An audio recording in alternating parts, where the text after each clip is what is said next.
رات کے 12 بج رہے تھے مگر ابھی تک زارون کی گھر واپسی کا کوئی امکان نہیں تھا۔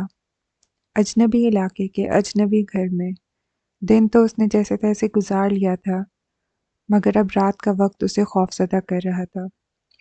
زارون سے کچھ توقع نہیں تھی کہ وہ پوری رات گھر نہ آتا۔ اسے ستانے کے لیے وہ کچھ بھی کر سکتا تھا۔ بنگلے کی لائٹس آن تھیں مگر اس کے باوجود اسے خوف محسوس ہو رہا تھا۔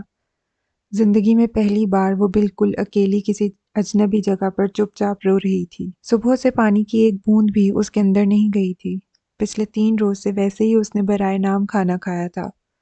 اب تو بھوک کی وجہ سے باقاعدہ اس کو چکر آنے لگے تھے۔ کیسی عجیب بے بسی تھی کہ بے گناہ ہونے کے باوجود وہ اذیت ناک سزا کاٹنے پر مجبور تھی۔ خوف اور بھوک کے غلبے نے اس کی نیند بھی اڑا دی تھی۔ گزرتا ایک ایک لمحہ اس کے لیے صدیوں پہ بھاری تھا۔ تبھی ٹھیک 12:30 بجے وہ واپس لوٹا تھا۔ ڈھیر سارے شاپنگ بیگز کے ساتھ تھکا تھکا سا وہ قدرے پریشان دکھائی دے رہا تھا۔ محراب سرسری سی نگاہ اس پر ڈالنے کے بعد وہیں بیٹھی رہی تھی۔ تبھی وہ اس کی طرف متوجہ ہوا تھا۔ ایک کپ چائے مل سکتی ہے؟ نہیں، وہ رکھائی سے بولی تھی۔ زارون کے چہرے پر امڑ آنے والی ناگواری صاف دیکھی جا سکتی تھی۔ کیوں سارا دن پیچھے کیا کرتی رہی ہو؟ کچھ بھی نہیں۔ تو ٹھیک ہے، پھر مجھ سے بھی کسی فیور کی توقع مت رکھنا۔ پاگل نہیں ہوں میں جو تم سے کسی فیور کی توقع رکھوں گی۔ زارون نے اسے گھورا۔ چلو اچھی بات ہے، میرا کیا ہے، میں تو باہر سے کچھ نہ کچھ کھا پی کے آ جاؤں گا۔ تم مرنا دن رات اس بنگلے میں بھوکی؟ ہاں، مرنا ہی تو چاہتی ہوں میں۔ تمہارے جیسے جانور کے ساتھ ذلت آمیز زندگی گزارنے سے 1000 درجے بہتر ہے کہ میں بھوکی مر جاؤں۔ اسی زبان درازی کا نتیجہ ہے جو آج بھگت رہی ہو تم، مگر مجال ہے جو باز آ جاؤ۔ پتہ بھی ہے کتنا ٹیڑھا بندہ ہوں میں۔ اب تم میرا کچھ نہیں بگاڑ سکتے زارون، جتنا برا کر سکتے تھے کر چکے ہو۔ اب میں نہیں ڈرتی تم سے۔ اچھا؟ اس کی بے خوف سیاہ آنکھوں میں دیکھتے ہوئے وہ اس کے قریب چلا آیا تھا۔ تو اب میں تمہارا کچھ نہیں بگاڑ سکتا، ہے نا؟ کچھ تھا اس کی آنکھوں میں جس نے ایک پل کے لیے محراب کو سہما دیا تھا۔ اگلے ہی پل اس کی چمکتی نگاہوں سے خوف کھاتی وہ رخ پھیر چکی تھی، مگر زارون نے دائیں ہاتھ سے اس کا جبڑا دبوچ کر اس کا رخ پھر اپنی طرف موڑ لیا تھا۔ تمہاری وجہ سے، صرف تمہاری وجہ سے میں نے اپنی چچا زاد کو موت کے منہ اتارا ہے۔ اپنے باپ، بھائی اور چچا کی نظروں سے گر گیا میں۔ کیسی کیسی پلاننگ نہیں کی صرف تمہیں حاصل کرنے کے لیے، اور تم ہو کہ ابھی بھی مجھے آنکھیں دکھا رہی ہو۔ اتنا کچھ ہو جانے کے باوجود بھی عقل ٹھکانے نہیں آئی تمہاری۔ دائیں ہاتھ سے اس کا جبڑا دبوچے اس نے اپنا منہ عین اس کے منہ کے قریب کیا تھا۔ محراب کی سانسیں الجھنے لگی تھیں۔ میں نے کہا تھا نا، چاہے کچھ بھی ہو جائے تم گولی کا نشانہ نہیں بنو گی۔ اور دیکھو میں نے اپنا وعدہ وفا کیا ہے۔ اب میں کہہ رہا ہوں، تم میرے سوا دنیا میں کسی دوسرے مرد کی نہیں ہو سکو گی۔ یہ وعدہ وفا کرنے کا وقت بھی آ چکا ہے۔ اپنا منہ اس کے کان میں گھسائے تقریباً سرگوشی میں اس نے اسے اطلاع دی تھی۔ وہ تڑپ کر رہ گئی۔ چھوڑو مجھے۔ مگر وہ کہاں اس کی خواہش کا احترام کرنے والا تھا؟ اسے تو اپنی بات پوری کرنی تھی۔ اپنے اندر کی فرسٹریشن اسے نکالنی ہی تھی۔ تقریباً رات کے 2 بجے اس نے اپنے بستر پر اسے سسکتا ہوا چھوڑ دیا تھا۔ محراب کو لگا جیسے نایاب کی طرح اس کی بھی موت ہو گئی ہو۔ وہ شخص اس کے تصور سے بھی زیادہ بے حس اور سفاک تھا۔ اس وقت بھی جب وہ اس کے دیے گئے زخموں پر سسک رہی تھی، وہ بنا اس کی تکلیف کی پرواہ کیے بے نیاز کمرے سے نکل گیا تھا۔ اگلی صبح وہ تیز بخار میں تڑپ رہی تھی۔ زارون رات شاور لینے کے بعد پیٹ پوجا کر کے سکون کی نیند سو چکا تھا۔ اب وہ جس حال میں بھی تھی اس سے اسے کوئی مطلب نہیں تھا۔ اس کی آنکھ دن کے تقریباً 11:15 بجے کھلی تھی، وہ بھی اپنے ہی موبائل کی تیز رنگ ٹون سے۔ قدرے غنودگی میں بھی اس نے ہاتھ بڑھا کر موبائل ہاتھ میں تھام لیا تھا۔ بڑے بھائی کی کال تھی۔ اس کی نیند فوراً سے اڑ گئی۔ السلام علیکم بھائی۔ وعلیکم السلام۔ کہاں ہو تم؟ کیوں، خیریت؟ نہیں، خیریت نہیں ہے۔ بابا سائیں کو رات شدید ہارٹ اٹیک آیا ہے۔ ہم لوگ فوراً شہر کے ہاسپٹل لے آئے تھے مگر ان کی حالت بہتر نہیں ہے۔ ڈاکٹرز کے مطابق اگلے 12 گھنٹے بہت اہم ہیں، کچھ بھی ہو سکتا ہے۔ ان کا لہجہ ان کی پریشانی کی چغلی کھا رہا تھا۔ زارون بے چین ہو کر اٹھا۔ یہ کیا کہہ رہے ہیں بھائی؟ بابا کو کچھ نہیں ہو سکتا۔ اس کا لہجہ کپ کپایا تھا جب وہ بولا۔ اللہ کرے ایسا ہی ہو۔ تم آ کر مل لو ان سے، معافی مانگ لو، نہیں تو ساری عمر کا پچھتاوا رہ جائے گا زارون۔ اللہ نہ کرے بھائی، آپ مجھے ہاسپٹل کا بتائیں، میں فوراً پہنچ رہا ہوں۔ ٹھیک ہے، آ جاؤ۔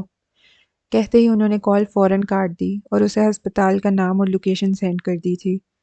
زارون نے میسج ملتے ہی فوراً بستر چھوڑا اور منہ پر ٹھنڈے پانی کے چھینٹے مار کر اپنا والیٹ اور موبائل اٹھاتے ہوئے فوراً گھر سے نکل گیا تھا۔ محراب کس حال میں تھی، اسے یہ دیکھنے کی ذرا پرواہ نہیں تھی۔ گاڑی فل سپیڈ میں چھوڑ کر اگلے 15 منٹ میں وہ ہاسپٹل پہنچ گیا تھا۔ سردار عبدالرحیم انتہائی نگہداشت کے وارڈ میں تھے۔ وہ ڈاکٹر سے مل کر بنا کسی کی پرواہ کیے روم میں گھس گیا تھا۔ سردار صاحب کو آکسیجن لگی تھی۔ اس نے قریب جاتے ہی ان کے دونوں پاؤں پکڑ لیے۔ پتھر سا بے حس مضبوط دل پانی بن گیا تھا۔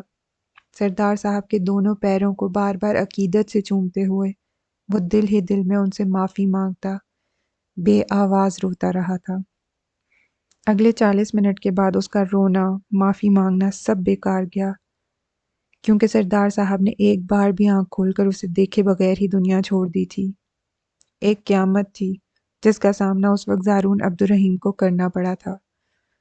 دل جیسے کسی نے نوچ کر اس کے پہلو سے نکال دیا تھا۔ زندگی بھر اس کے لاڈ اٹھانے والے، اسے سب پر اہمیت دینے والے، اس کی ہر خواہش اور ہر فرمائش منہ سے نکلنے سے پہلے ہی پوری کر دینے والے سردار عبدالرحیم اپنے لاڈلے بیٹے کو معاف کیے بنا ابدی نیند سو گئے تھے۔ وہ آنکھوں سے خون بہاتا رہا، بلکتا رہا، اس کے ضمیر پر ایک بوجھ تھا، مگر اب اس کا کوئی فائدہ نہیں تھا۔ ایک کوہرام تھا جو حویلی میں اٹھا تھا۔ سرخ اینٹوں سے تعمیر کلا نما حویلی میں نایاب کے ساتھ ان کی لہد تیار کر دی گئی تھی۔ تدفین کے بعد اپنے بھائیوں سے مل کر وہ حویلی سے نکل رہا تھا جب اس کا سامنا عباد سے ہوا تھا۔ اسے دیکھتے ہی زارون کی آنکھوں میں جیسے خون اتر آیا تھا۔ عباد کی آنکھوں میں ہلکورے لیتی نفرت بھی اس سے چھپی نہ رہ سکی تھی، مگر وہ بنا پرواہ کیے اس کے مقابل کھڑا ہو کر تلخ لہجے میں بولا، میرے بابا کی موت تمہارا مجھ پر قرض ہے ڈیئر کزن، اور میں نے کبھی کسی کا قرض زیادہ دن تک خود پر نہیں رکھا، یاد رکھنا یہ بات۔ صرف آنکھوں سے ہی نہیں، اس کے لہجے سے بھی خون ٹپک رہا تھا۔ عباد کے لبوں پر ہلکی سی مسکراہٹ بکھر گئی تھی۔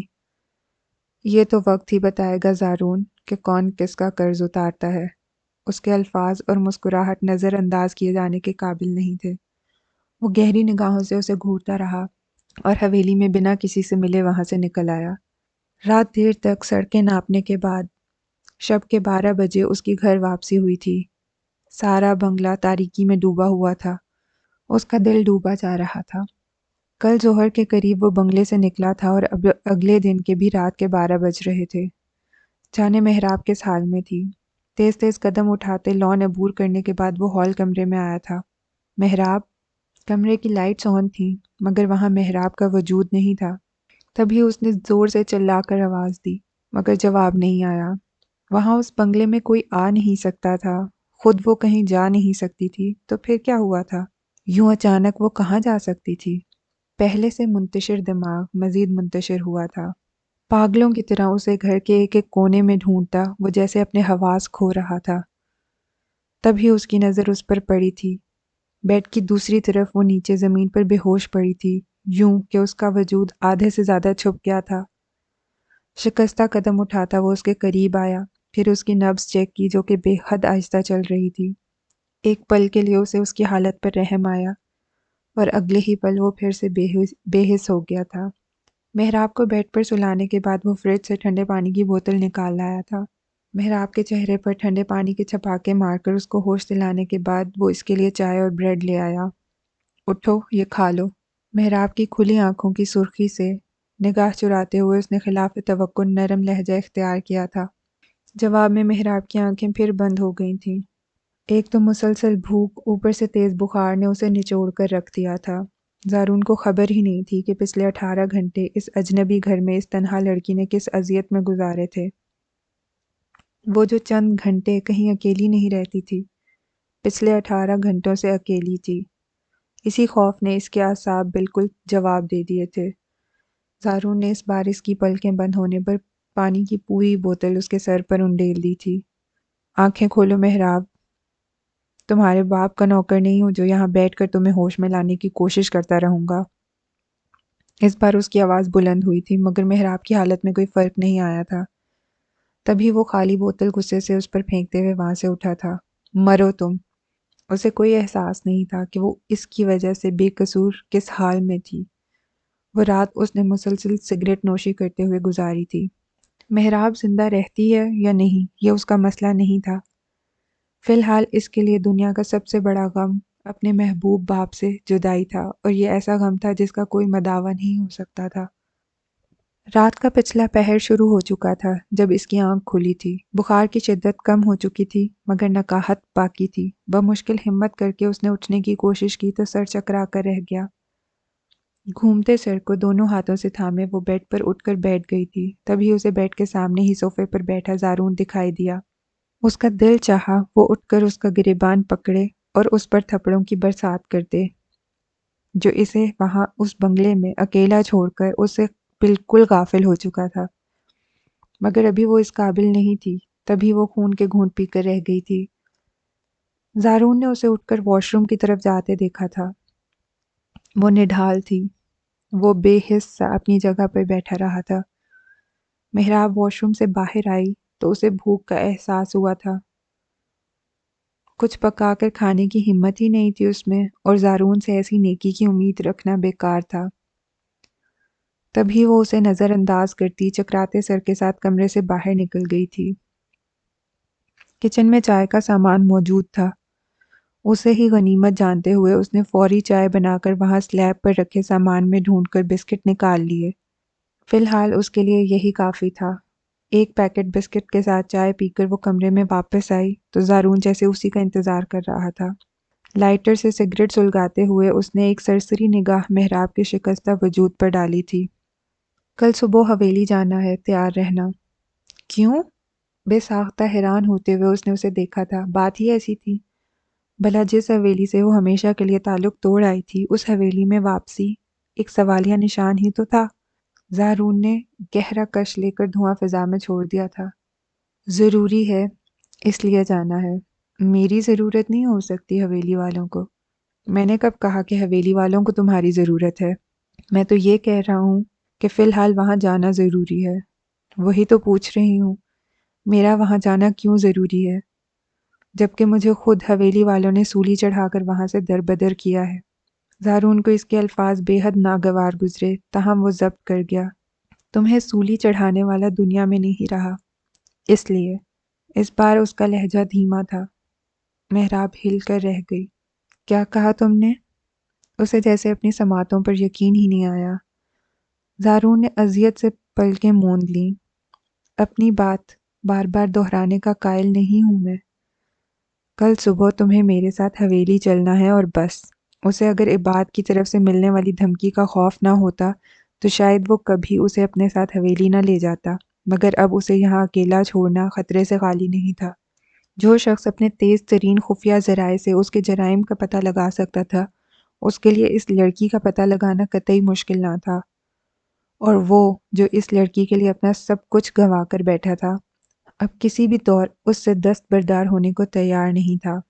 مگر یہ بات محراب نہیں جانتی تھی۔ تبھی وہ تلخ لہجے میں بولی تھی، پورے 18 گھنٹے مجھے اس جہنم میں مرنے کے لیے اکیلا چھوڑ کر اب تمہیں اس بات کا احساس ہوا ہے کہ مجھے تمہارے ساتھ اس خونی حویلی میں جانا چاہیے؟ میں نہیں جاؤں گی۔ تمہاری اجازت کس نے لی ہے؟ میں تمہیں صرف انفارم کر رہا ہوں۔ تم مر کیوں نہیں جاتے زارون؟ وہ ضد چھوئی تھی۔ زارون کے لبوں پر تلخ سی مسکراہٹ بکھر گئی۔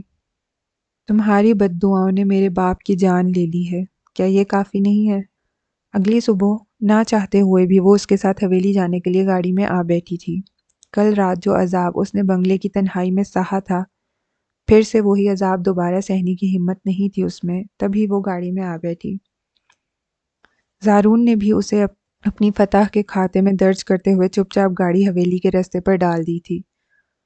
کچھ دیر بعد وہ زارون کے ساتھ حویلی پہنچی تو مریم بیگم اسے دیکھتے ہی یوں اسے لپٹ کر روئیں گویا وہ برسوں بعد ملی ہو ان سے۔ محراب حیران سی انہیں دیکھنے لگی۔ حویلی میں اس وقت سردار عبدالرحیم اور نایاب کے لیے کل خانی میں ختم قرآن پاک کا انتظام ہو رہا تھا۔ محراب میں سب کے درمیان بیٹھنے کی ہمت نہیں تھی، لہٰذا کسی سے ملے بنا وہ سست روی سے چلتی اپنے کمرے میں آ گئی تھی۔ مریم بیگم بھی اس کے ساتھ ہی اٹھائی تھی۔ کیا حال بنا لیا ہے تم نے محراب اپنا؟ کیا بہت تشدد کرتا ہے زارون تم پر؟ اسے بیڈ پر لٹاتے ہوئے وہ فکر مندی سے بولی تھی۔ محراب کے لبوں پر ایک زخمی سی مسکراہٹ بکھری۔ اس سے کیا فرق پڑتا ہے امی؟ قسمت میں تو یہی لکھا تھا نا۔ میں نے منع کیا تھا محراب تمہیں، تم مدرسے مت جاؤ وہاں، مگر تم نے میری نہیں سنی۔ میں وہاں نہ جاتی تو کیا ہو جاتا امی؟ اس نے جو ٹھان لی تھی وہ اس نے کرنی ہی تھی۔ مدرسہ چھوڑ بھی دیتی تو وہ حویلی میں ہی کوئی نہ کوئی الزام لگا دیتا مجھ پہ۔ نایاب کے ساتھ جو ہوا کیا آپ بھول گئی ہیں اسے؟ نہیں، کچھ نہیں بھولی میں، بس اسی دن سے ڈرتی تھی اور میرا ڈر میرے سامنے آ گیا۔ ڈرنا چھوڑ دیں امی، ہمارے پاس اب کھونے کے لیے کچھ بھی نہیں رہا۔ اس کا حال ایسا تھا جیسے کوئی صحرا میں آبلہ پا جانے کتنی مسافت طے کر کے منزل پر پہنچا ہو۔ مریم بیگم اسے دیکھ کر رہ گئیں۔ کاش میں تمہارے لیے کچھ کر سکتی میری بچی۔ محراب اپنی ہتھیلیوں کو دیکھتی اداسی سے مسکراتی رہی۔ میرے لیے نہیں، کاش آپ نایاب کے لیے کچھ کر سکتی امی۔ ہاں، بہت بد نصیب ہوں میں۔ خدا میرے جیسی بے بس ماں کسی کو نہ دے جو اپنی دونوں بیٹیوں کے لیے کچھ نہیں کر سکی۔ وہ رو پڑی تھیں۔ محراب نے محبت سے ان کے دونوں ہاتھ تھام لیے۔ خود کو الزام دے کر دکھی ہونا چھوڑ دیں امی، اس حویلی کی کوئی عورت کبھی بھی اپنے حق کے لیے کچھ نہیں کر سکتی۔ مریم بیگم کا سر جھکا تھا، کمرے میں چند لمحوں کے لیے خاموشی چھا گئی، تب ہی مریم بیگم بولی تھیں، عباد بہت پشیمان ہے، معافی مانگنا چاہتا ہے تم سے۔ کس بات کی معافی؟ اس نے اچانک سر اٹھا کر انہیں دیکھا، تبھی وہ بولی، اس سے بہت بڑی غلطی ہو گئی ہے محراب، وہ بہت دکھی ہے۔ کوئی پرواہ نہیں، میرے دل سے اتر گیا ہے وہ امی۔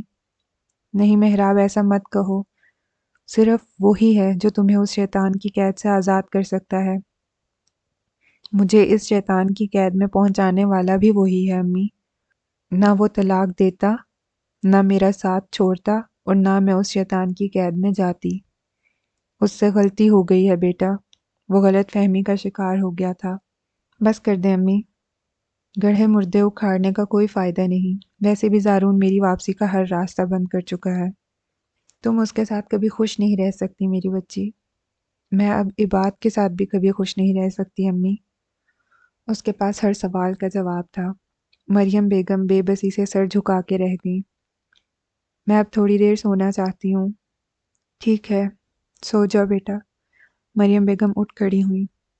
آج رات ٹھہرو گی نا؟ کمرے سے نکلتے ہوئے انہیں یاد آیا تھا۔ محراب نے بالوں کو کیچر کی قید سے آزاد کر کے تکیے پر رکھ دیا۔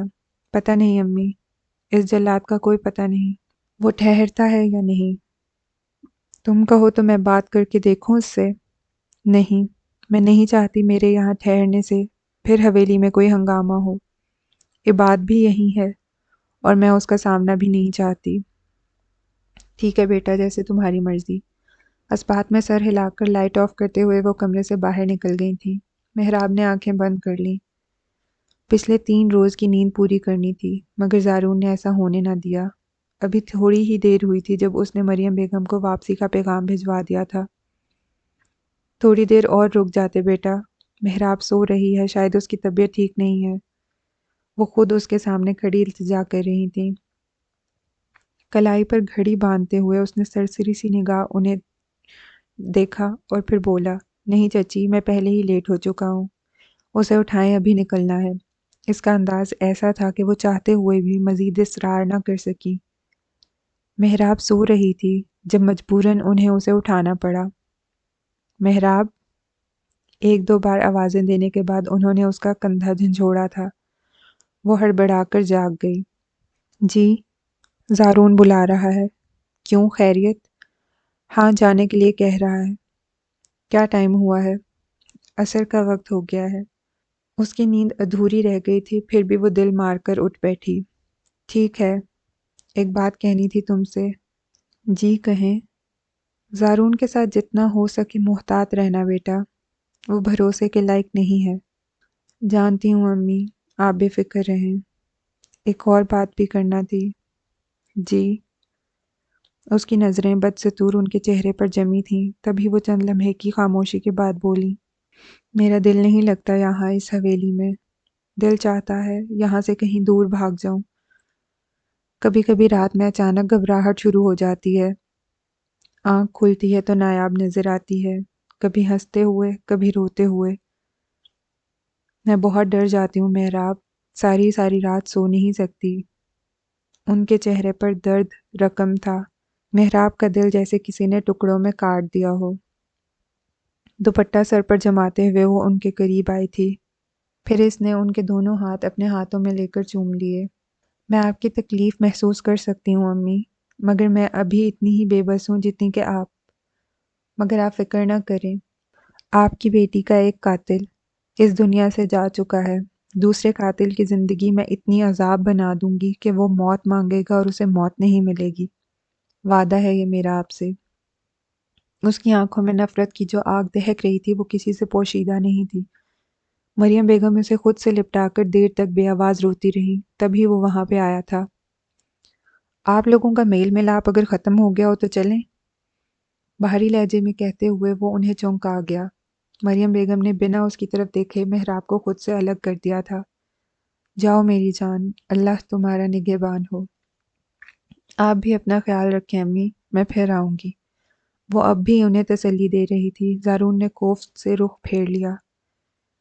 وہ لوگ حویلی سے گھر پہنچے تو مغرب کا وقت ہو رہا تھا۔ زارون اسے گھر ڈراپ کر کے باہر گیٹ سے ہی گاڑی ریورس کرنے لگا تو وہ بول اٹھی، کہاں جا رہے ہو؟ تم سے مطلب؟ کوئی مطلب نہیں ہے، مگر میں اس حویلی میں، اس بنگلے میں رات کے وقت اکیلی نہیں رہ سکتی۔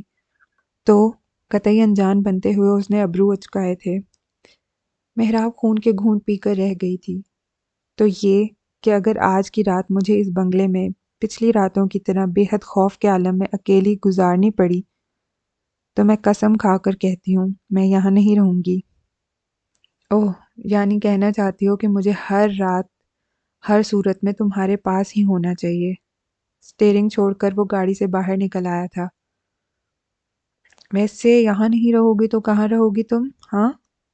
جہنم میں، اس کو غصے سے دیکھتے ہوئے وہ بولی تھی۔ جواب میں وہ کہا لگا کر ہنس پڑا۔ چلو دیکھتے ہیں پھر کس جہنم میں رہتی ہو تم، مزے سے کہتے ہوئے وہ پھر سے گاڑی میں جا بیٹھا۔ پورے بنگلے کی لائٹس آن کرنے کے باوجود تنہائی کا خوف دل کو پریشان کر رہا تھا۔ وہ بیڈ روم سے نکل کر ٹیرس پر چلی آئی تھی۔ زارون گاڑی لے کر نکل چکا تھا اور اب اس کے گھر کی واپسی کب ہونی تھی، محراب کو قطعاً کوئی اندازہ نہیں تھا۔ ٹیرس پر کھڑے اطراف میں نگاہ دوڑاتے ہوئے اسے ابھی زیادہ دیر نہیں ہوئی تھی جب اس کی نگاہ سامنے والے گھر کے قریب چنگھاڑتی ہوئی ایمبولینس پر جا پڑی۔ براؤن کلر کا گیٹ کھلا تھا اور ایک مرد کسی مرد کو باہوں میں اٹھائے تیزی سے بھاگتے ہوئے ایمبولینس کی طرف بڑھا تھا۔ اس کے پیچھے ہی لمبے کھلے ریشمی بالوں والی ایک خوبصورت لڑکی پاگلوں کی طرح روتی چلاتی بھاگتی آئی تھی۔ محراب کو بھول گیا کہ وہ بنگلے میں اکیلی ہے۔ اس کی تمام تر توجہ سامنے کے منظر کی جانب مبذول ہو چکی تھی۔ جانے کیا ہوا تھا جو ایمبولینس منگوائی گئی تھی، اور خدا جانے اس لڑکی کا اس مرد سے کیا تعلق تھا جو دوپٹے سے بے نیاز سکتی بلکتی ان دونوں مردوں کے پیچھے بھاگتی آ رہی تھی۔ کیا ہوا ہوگا بھلا وہاں؟ ارد گرد سے قطعی بے خبر اس کی تمام تر توجہ سڑک کے اس پار دکھائی دینے والے منظر پر مرکوز تھی۔ تب ہی اس کی سماعتوں میں نیچے گیٹ پر ہونے والی زوردار دستک کی آواز گونجی تھی۔ وہ چونک گئی۔ شاید زارون آ گیا تھا، شاید اس کی دھمکی کام کر گئی تھی جو اس نے زارون کو دی تھی۔ اس خیال کے آتے ہی وہ سڑک کے اس پار دکھائی دینے والے منظر سے نگاہ ہٹاتی نیچے چلی آئی تھی۔ محل جیسے اس گھر میں زارون نے اس وقت تک نہ کسی گارڈ کا انتظام کیا تھا نہ کسی اور ملازم کا۔ شاید وہ اسے تنہائی کی اذیت میں رکھنا چاہتا تھا، یا شاید اسے ابھی کسی پر اعتبار نہیں تھا۔ انہی خیالوں میں الجھی وہ گیٹ تک آئی تھی۔